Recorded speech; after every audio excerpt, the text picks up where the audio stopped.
Домашнее чтение у камина. Текст читает Анечка Невеличко.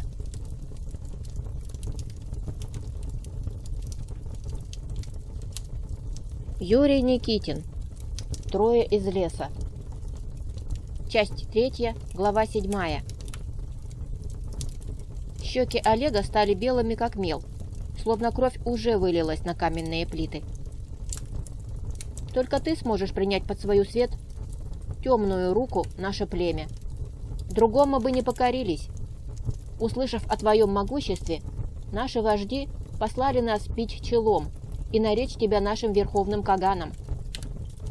За спиной Кагана заговорили. Вперед выдвинулся на смирной кобыле старик в длинном халате. На голове у него был остроконечный колпак с хвостатыми звездами. Лицо пожелтело от усталости. «Величайший из Каганов», — сказал он сердито, — «это только очередное племя. Их как песку в пустынях. Кони устали. Поехали». Каган ответил медленно, не спуская пристального взгляда с невров. «Мордух, когда ты научишься сидеть на коне? Тебе и так дали самую смирную кобылу. Быть настоящим кемером потруднее, чем заниматься магией». Сзади подобострастно захохотали. Мордух вымученно улыбнулся, показав старые желтые зубы. «Ты прав, величайший. Ты солнце нашей вселенной, сердце мира, глаз богов. Скакать на коне — дело урожденных кемеров, а я лишь простой маг. Позволь, я поеду во дворец раньше тебя». «Езжай, развалина», — бросил Каган презрительно. «Эй вы, лесные! Мои кони еще не входили в лес.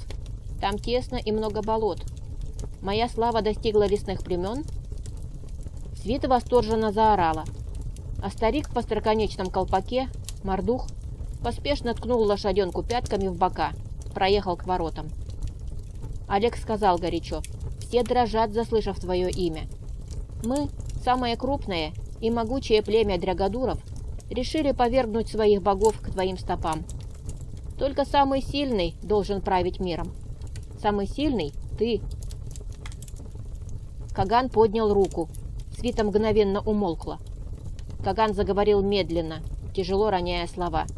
«Возвращайтесь. Передайте вождям, что я принимаю вас. Пусть немедленно вышлют в мое войско каждого 10-го мужчину и каждую 30-ю женщину. С вами поедешь ты, Хаджак». От свиты отделился высокий хмурый воин. Лицо его было широкое, как таз. Узкие глаза смотрели прицельно. «Каган», — сказал он низким голосом, — «дорога длинная, пересчитать племя нелегко. Позволь взять свою сотню». «Возьми 3 сотни лучших воинов», — велел Каган. «И сам отбери коней».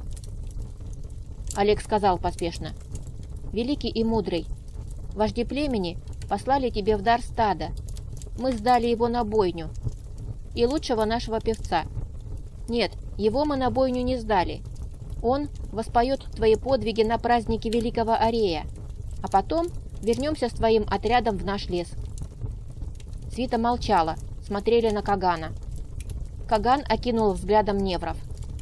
Таргитай ощутил могильный холод, когда встретился с ним глазами. «Ладно», — раздался хриплый голос. «Поход через неделю. Пусть все услышат, что даже далекое племя гипербореев признало мою власть.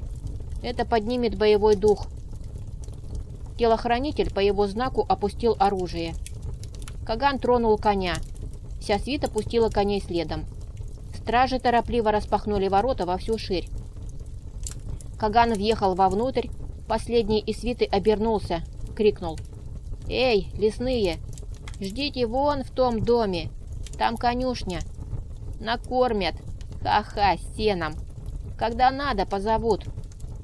Стража захлопнула за ним ворота, снова скрестила копья. Олег осуждающе качал головой. Дворец слишком красив, чтобы в нем ездить на конях. На той стороне площади виднелось приземистое полуразрушенное здание. Возле него стояли телеги, ржали кони, изнутри доносился стук молотов. Невры быстро шли через площадь. и стук молотов становился громче. Мрак потянул ноздрями, оскалился.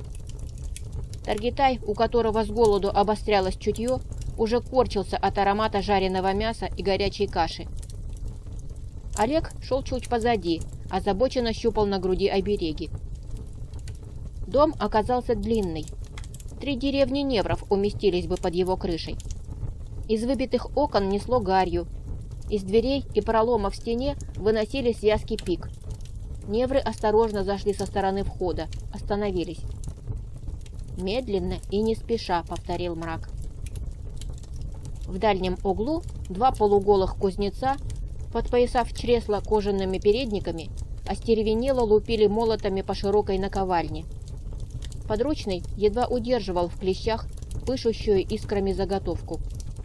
Чуть дальше стояла еще наковальня. Кузнецы озабоченно перебирали железо, подручные раздували мехи. По правую сторону по всему дому тянулись стойла. Кони шумно обнюхивались, чесались, жевали сено. В дальнем конце полыхал огонь. В котлах булькало, шипело. «Не с того конца зашли», — сказал Таргитай нетерпеливо. Кузнецы проводили их недружелюбными взглядами. Один даже пытался словно невзначай загородить дорогу. Мрак довольно оскалился, пошел грудью, а кузнец в последний момент шарахнулся в сторону. Когда он провожал взглядом широкую спину, укрытую волчьей шкурой, лицо его было тревожным, а руки выронили молот. У котлов орудовали черпаками на длинных ручках 2 распаренных степняков. В помещение вбежал пропавший зноем кемер, крикнул гортанным голосом. Кошевар равнодушно налил в поставленную миску горячей похлебки, медленно повернул заплывшую жиром шею к неврам. «Жрать что будете?» «Я бы съел жареного коня», — проговорил Таргитай с трудом. Во рту набегали горячие слюни. «Хорошо», — ответил Кошевар безучастно. «Зажарим лошадь. Или сразу 3?» Мрак сказал бодро. «Пока одной хватит. Можете не снимать узду и подков». Таргитай оглядывался с несчастным видом. Везде грязь. Лучше помереть с голоду, чем есть из посуды, куда плевали кимеры. Олег быстро пробежался вдоль стены, вернулся с 2 глубокими мисками и большим горшком. «Не все побили. Наливай сюды. Нам с Мраком по миске, а Тарху горшок». У Таргитая от вкусного запаха кружилась голова. Даже не обиделся. Готов был съесть кашу вместе с горшком. Кошевар замедленно зачерпнул, поводил в горячем вареве черпаком. Пар закрывал медленно кипящую кашу. Неторопливо потянул на себя, напрягая мышцы. Обе миски и горшок наполнились с одного черпака. Олег поблагодарил, и все 3 торопливо ушли. Мрак отыскал свободное стойло. Справа и слева за тонкими перегородками находились кони. «Кони безгрешные», — объяснил Мрак. «Люди здесь хуже». Таргитай лишь промычал в ответ. Его голова была по уши в горшке. Олег напомнил. «А ложки на что?» «Ладно, ладно». «Здесь все как у людей», — объяснял он возбужденно. «Что за народ строил этот город? Если вымерли от болезни, еще ничего. Если перебили кимеры, то нечего и думать тягаться с таким врагом». Мрак и Таргитай не отвечали, трудились над миской и горшком. Кошевар поймал им по куску мяса, похоже, конины. Невры ели быстро, пока ложки не заскребли по дну. Мрак, наконец, откинулся, глаза были сытые. Сказал отстраненно. «Да, город строили велиты. Или волхвы такой мощи, какая нам не снилась. Тарх, не спи. Завтра петь будешь. Готовься». Таргитай подскочил. Осоловелость исчезла, словно кольнули ножом. «Уже завтра?» «Может быть, сегодня», — поправился Мрак. «Сегодня вечером». «Но уже почти ночь». Мрак поднял голову. Сквозь дырявую крышу светила луна. Небо темнело. Костры в доме стали ярче. Угольные тени метались по стенам. «Тогда завтра, с утра». «Не пугай», — сказал Олег. «На площадь свозят целые бревна, а не вязанки дров. Готовится крада. скота пригнали. Это ж все пожрать надо. Готовятся для великой жертвы. Каган обронил, что в поход пойдут через неделю. Тогда и петь придется перед походом. Таркитай переводил отчаянный взгляд с одного на другого. Поинтересовался дрожащим голосом. В жертву приносят чужеземцев, чтобы своих не тратить? Олег зевнул, его глаза закрывались. День был тяжелым. Сонным голосом ответил. «Не, то в обычные дни. В особых случаях раскошеливаются на своих. Сейчас готовятся идти завоевывать весь мир. Слышал? Думаю, сожгут своих. Скорее всего, 10-2 женщин и детей». «Женщин и детей», — прошептал Таргитай. «Больше хочешь урвать?» — буркнул мрак. «Дороже должен платить. А самое дорогое у любого народа — женщины, дети. Давайте спать, болтуны». Он широко зевнул, потянулся. А когда руки с шумом упали на сено, он уже спал мертвым сном. Ночью Таргитаю снились жаркие руки, журчал ручей. Он проснулся в кромешной тьме, торопливо пополз к выходу. Крепкие пальцы ухватились за лодыжку. «Куды?» «Ой, мрак, по нужде, много супа поимел». В темноте было слышно, как мрак шумно потянул носом. Голос стал брезгливым. «Беги скорее, то ли во сне уже, то ли сейчас с переляку». Таргитай вывалился из стойла, уперся в стену. Рядом из оконного проема несло холодным ночным воздухом. Таргитай осторожно выполз, стараясь не беспокоить сидевших под стеной дома кузнецов. Они вели умные разговоры о звездах, небесных кострах, и Таргитай потихоньку отбежал вдоль стены в густую тень. Оглянулся, торопливо спустил портки. Вдруг в кромешной тьме тяжелая рука упала на плечо. Строгий голос произнес: «Пикнешь — зарежу». «Не буду пикать», — пообещал Таргитай дрожа. Из темноты выдвинулся человек в грубом плаще. Капюшон надвинут на лоб, глаза блестели, как слюда. «Иди за мной», — сказал он повелительно. «Вякнешь — зарежу, как овцу». «Я еще не навякал и не навякаю. Не надо, как овцу». Они прошли мимо 2 разрушенных домов. Все время Таргитай ощущал лезвие кинжала между лопаток. Площадь они пересекли так, что очутились перед дворцом с другой стороны. Вдоль стены стояли неподвижные стражи. Их останавливали. Но Кемер с надвинутым капюшоном показывал какой-то знак. Их пропускали. Они подошли к массивной двери, хоть и поменьше парадных ворот. Стражи поклонились таинственному Кемеру, молча отворили. Таргитай послушно шагнул. За спиной захлопнулась дверь. Впереди был длинный коридор. В стенах горели факелы. Пол был выщерблен, пахло навозом. В спину грубо толкнули. Таргитай покорно двинулся по коридору. Справа и слева были двери, но лишь у 5-й Таргитая ударили по плечу. «Стой!» Человек в плаще легонько постучал. За дверью послышались легкие шаги. С другого конца коридора донесся лязг оружия, громкие мужские голоса. Провожатый Таргитая ударил ногой в дверь, с силой швырнул Таргитая в появившуюся щель. Таргитай грохнулся лбом о косяк, влетел в просторную комнату. В ноздри ударил сладкий густой запах, словно рой пчел устроил здесь соты. Вдоль стен торчали факелы, сильно чадили, но дым от них был сладкий, от него кружилась голова. В комнате стояла огромное ложе. Среди роскошных одежд возлежала юная девушка. У нее было круглое детское лицо, множество длинных кос, черных, как вороново крыло, круглые блестящие глаза и подведенные углем брови. Девушка была в полупрозрачной одежде. Ее глаза не отрывались от лица Таргитая. За дверью в коридоре послышался топот множества ног. Грубый голос спросил: «Светлейшая Зибо, у тебя все в порядке?» Таргитай замер. Девушка поднялась на локте, в страхе оглянулась на провожатого Таргитая. Тот сделал какой-то знак девушке, та отчаянно затрясла головой. Голос за дверью посуровил: «Светлейшая Зибо, это я, Талиб Ворон, начальник дворцовой стражи. Мне донесли, что во дворец пробрался лазутчик. Боюсь, придется выломать дверь. Эй, стража!» Кемер в опущенном капюшоне придвинулся к двери, вдруг заговорил капризным детским голосом. «Талиб? Какой ты громкий! Я уже заснула!» Голос за дверью быстро спросил. «Светлейшая, у тебя все в порядке?» Кемер ответил тем же капризным голоском. «Какой порядок? Дует, масло тухлое, чадит. На ужин потребовала розовых лепестков, но никто не принес.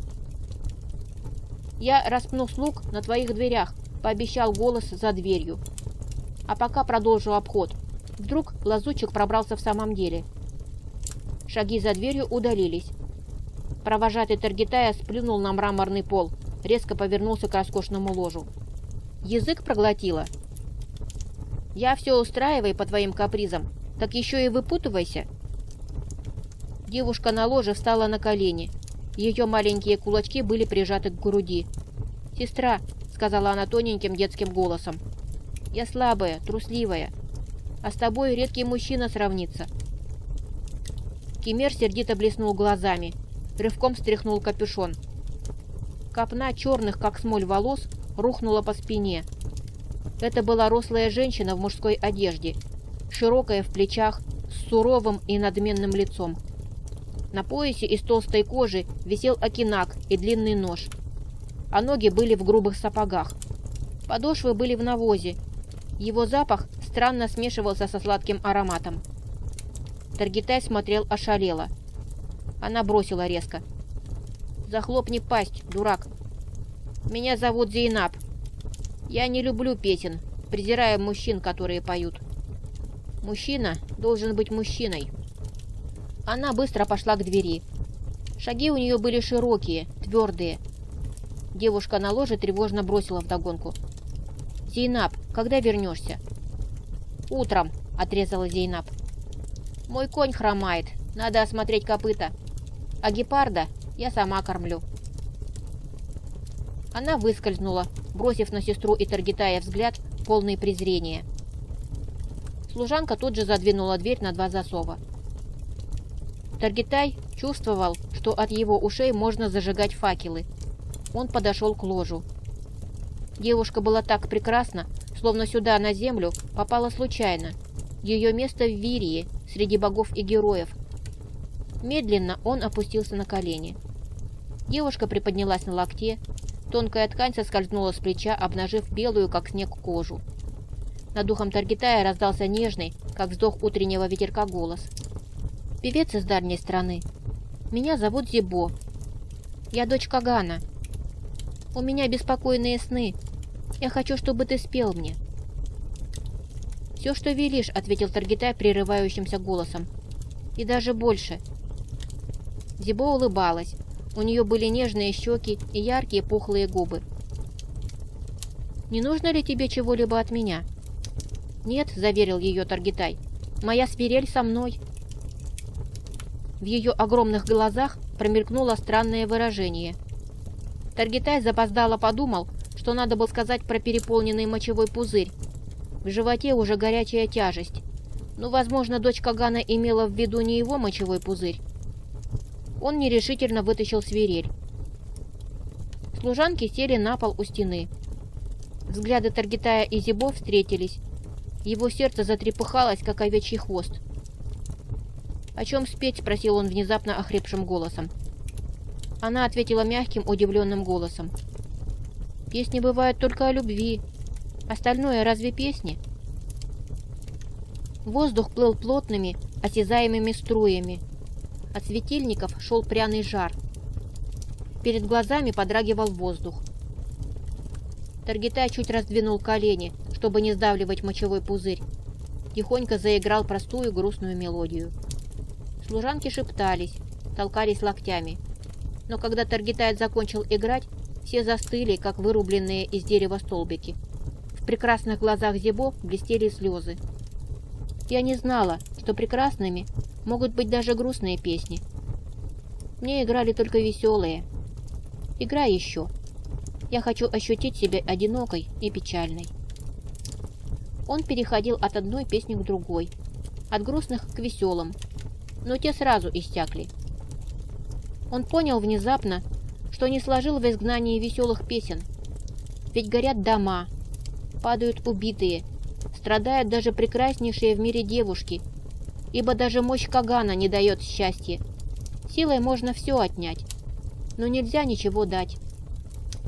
Волчья шкура липла к спине, по хребту ползла, щекоча кожу, струйка пота. Все тело зудело. Когда мокрая струйка поползла по ногам, Таргитай поперхнулся от ужаса, мучаясь в догадках о происхождении горячей струи. Внизу живота отчаянно ныло. Стоять на коленях на твердом полу становилось все неудобней. А журчащий у изголовья ложа фонтанчик раздражал. Мышцы живота защитно напряглись, чтобы не зажурчало вместе с фонтаном. Зибо вздохнула. «Ты поешь непривычно и странно. Иди ко мне, Гиперборей. Завтра тебя убьют, а мне завтра уезжать в большую степь. Но сегодня у нас целая ночь». Таргитай замер. «Убьют? Почему?» «Ты не споешь так, чтобы понравилось отцу. Он слушает только жестокие песни. Тебе срубят голову. Это хорошо. Ведь если застанут здесь, то будут 3 дня сдирать шкуру. Потом натрут солью. Но это будет завтра. А сейчас иди сюда». Ее нежные белые пальцы пробежали по его спине. Волчья шкура соскользнула на пол. Пальчики осторожно касались его лица, шеи, широких пластин груди. «Ты нежный северный варвар. Не спеши. Я умощу тебя благовониями». Таргитай закрыл глаза.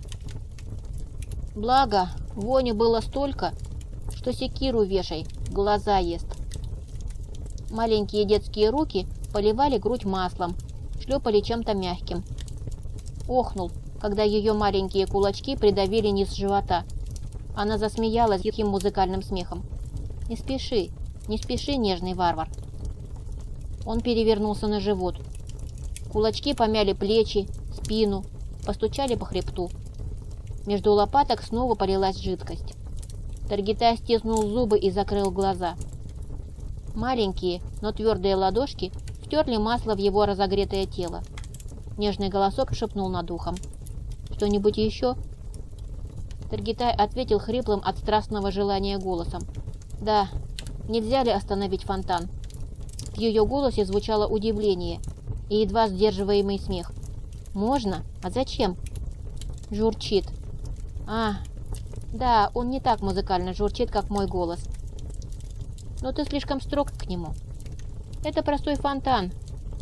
А я Зибо, дочь несравненной Зули, внучка падишаха Пери. Иди ко мне, варвар. Я хочу узнать, что такое нежность». Факелы догорали. В комнате плавал сладкий дым, когда дверь неслышно отворилась. В помещении неслышно появилась Зейнаб. Задвинув засовы, она широким шагом пересекла комнату, оставляя на ковре жирные следы навоза.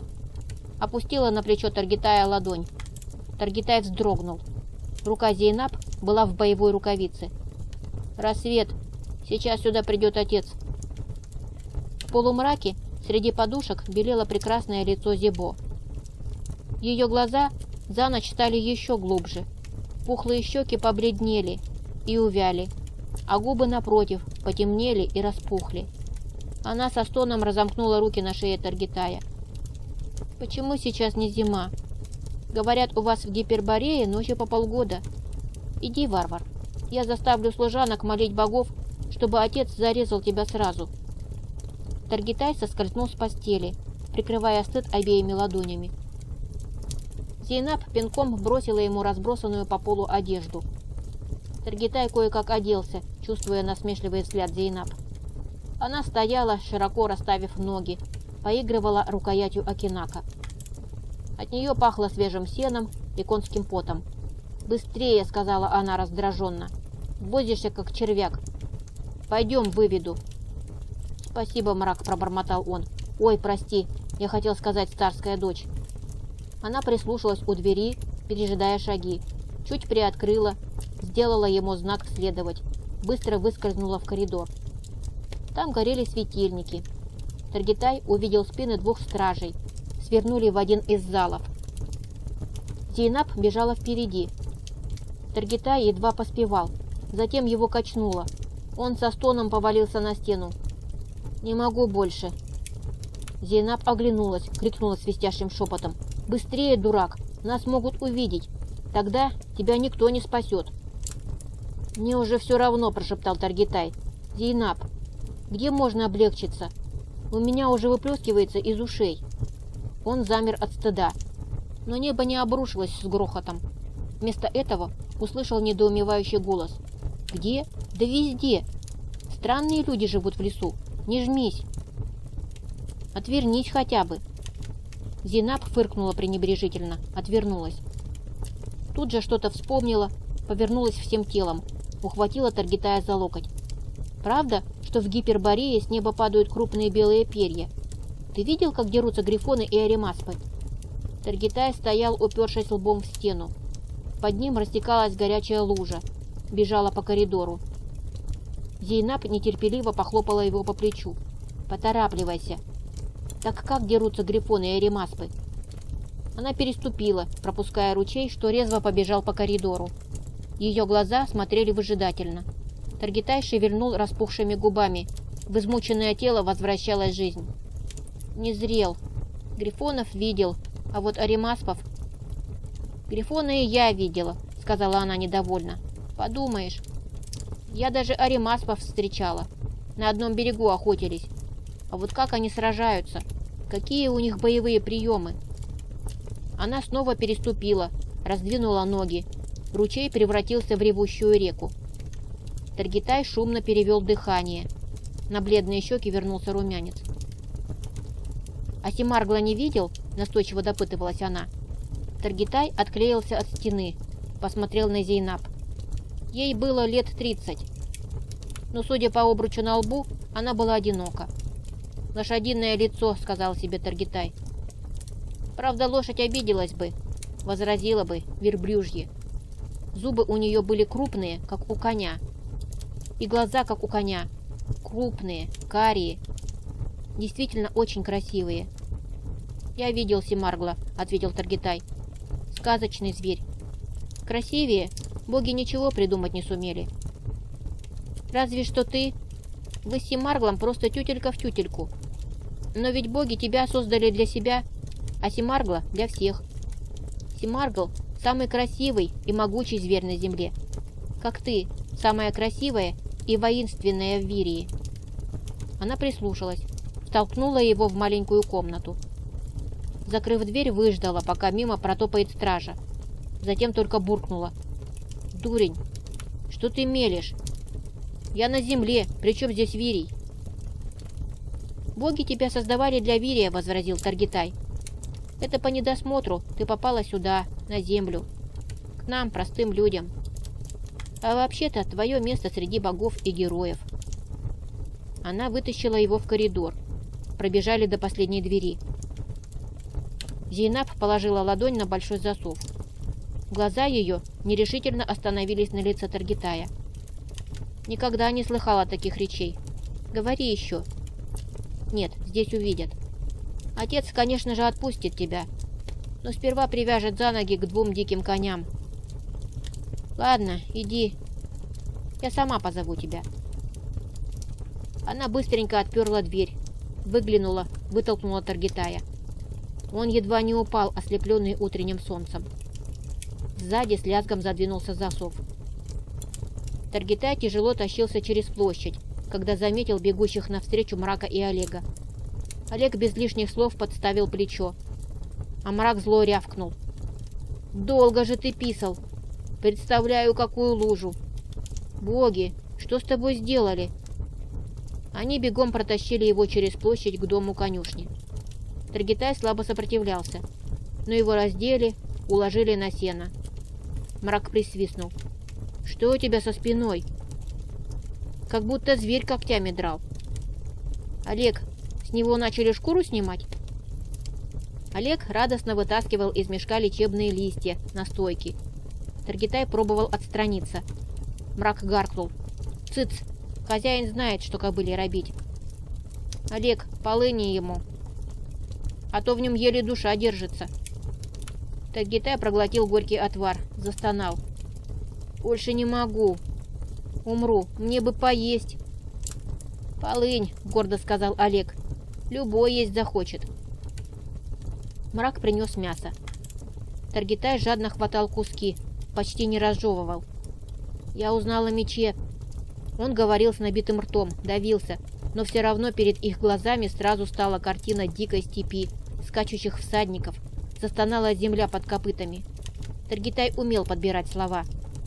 У кемеров нет ни городов, ни храмов. Их города возникают на кочевьях. Живут дни, недели, редко месяцы. Когда выступают в Великий поход, сколько их было? Лучшие воины стягиваются в Стольный град. Идут пиры, намечаются планы, раздаются вождям отряды. Жертвы приносятся золотому мечу. Правда, золотым он только зовется. Сверкает, будто скован из солнечных лучей. А на самом деле это железо, которому нет равных. Только мечу. Другим богам не перепадает и крохи. Даже верховному богу Папаю, даже Апии, богине степи, даже Табити, вечному огню. Меч всегда торчит в деревянной колоде, а колода находится в середине лагеря. Меч охраняют самые сильные и свирепые воины. Но они защищают не меч от похитителей, а похитителей от меча. «Не понял», — прервал Мрак. «Это меч самого Арея», — пояснил Таргитай. «Или Перуна, бога сражений. Его может взять в руки только другой бог». «Другой? К тому же не любой, а равный по силе. Или сильнее. Смертному меч не по зубам, не по рукам. Кто возьмет в руки, сразу сгинет, охваченный безумием». «Тогда зачем стража?» — не понял Олег. «Чтобы не бросались к нему дураки, самоубийцы, сумасшедшие, рабы, мечтатели. Раньше вокруг меча валялись трупы. Вороны уже устроили гнезда поблизости, когда Каган поставил стражу». Олег спросил осторожно: «А если потомки богов?» Таргитай устало отодвинул пустой поднос. Ответил невесело: «Многие втайне верят, что они прямые потомки богов. Так верят, что... В прошлом году один великий полководец Кагана прорвался через стражу, схватил было меч. Каган горевал, потеряв великого воителя, утроил стражу. К тому же волхвы говорят, что все люди — потомки богов. Мы живем как скоты, потому боги и гневаются, лупят. Словом, меч поднимет только настоящий бог, да и то не всякий, как я уже сказал». Они посидели в молчании. Олег сказал погасшим голосом: «Тогда нам каюк. Войны полыхают всюду. Нет бога сильнее, чем бог войны». Таргитай закрыл глаза. Как сквозь плотную шкуру слышал сочувствующий голос. «Ишь, как его. Поплюй или пошепчи. Но против ихней магии что-то придумай. Сегодня Тарха мучили. Этой ночью за нас примутся. Скорее всего, за тебя. У тебя борода, патлы». Таргитай прошептал: «Я малость сосну, хорошо?» «Хорошо», — повторил Мрак с отвращением. «Что с ним сделали, что уже по-кемерийски заговорил? Сказать мерзкое «хорошо» вместо нашего «добро». Глядишь, скоро коня лошадью обзовет».